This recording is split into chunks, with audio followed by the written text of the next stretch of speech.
Mon métier, c'est mécanicien réparateur en cycle et motocycle. On peut être amené à faire de l'entretien sur des vélos, que ce soit des vélos standards ou des vélos assistance, ou de l'entretien sur des motos thermiques à proprement parler, et motos électriques. Là où je travaille, on est dans le domaine du vélo assistance électrique et de la mobilette électrique. Au sein de l'entreprise, on a une partie montage et une partie entretien. Alors sur la partie montage, il y a une très grosse partie électrique où on fait énormément de tests avant de monter les mobilettes. Après, on a la partie entretien et SAV. Il y a une très grande partie de diagnostic. Comme on fait beaucoup de véhicules à la carte, on est amené à faire de l'entretien et de l'amélioration de véhicules dans le même cas. L'ensemble des véhicules, une fois terminé, ne sort pas de l'usine si je ne suis pas allé l'essayer.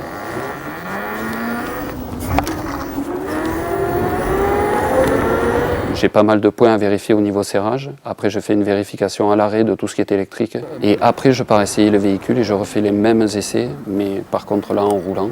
Tout est intéressant. On va dire que c'est plutôt la partie mécanique à proprement parler et entretien qui me plaît le plus. Le fait de se retrouver confronté à un problème et de devoir le résoudre, ouais, ça c'est intéressant.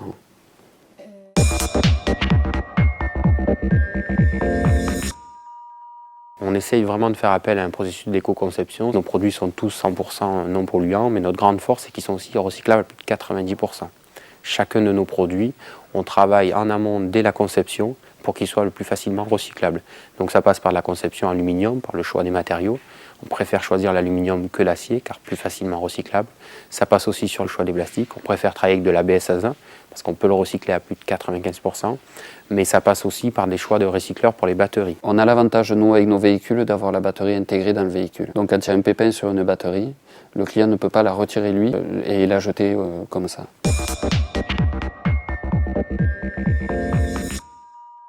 Je sensibilise les stagiaires au développement durable sur la pollution des moteurs. On a des machines qui sont faites pour régler la carburation. On passera avec l'appareil qui est derrière vous là. Donc on va brancher une sonde dans les pots d'échappement et on analysera les gaz et on utilisera toutes les vis de réglage des carbus pour pouvoir ne plus polluer et répondre aux normes.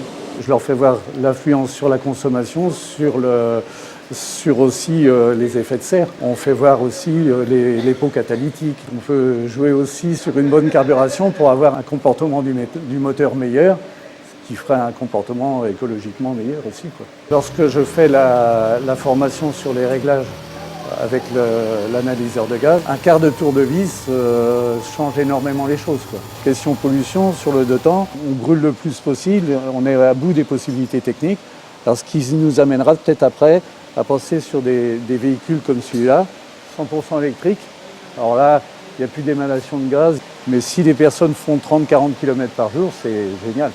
Hein. Zéro pollution.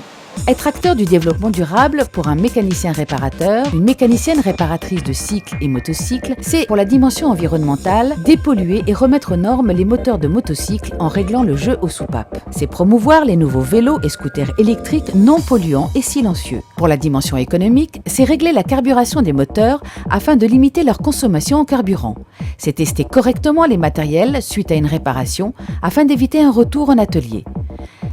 Être acteur du développement durable, pour la dimension sociale, c'est humaniser et redonner du sens au travail manuel. C'est lutter contre les discriminations en favorisant l'égalité homme-femme.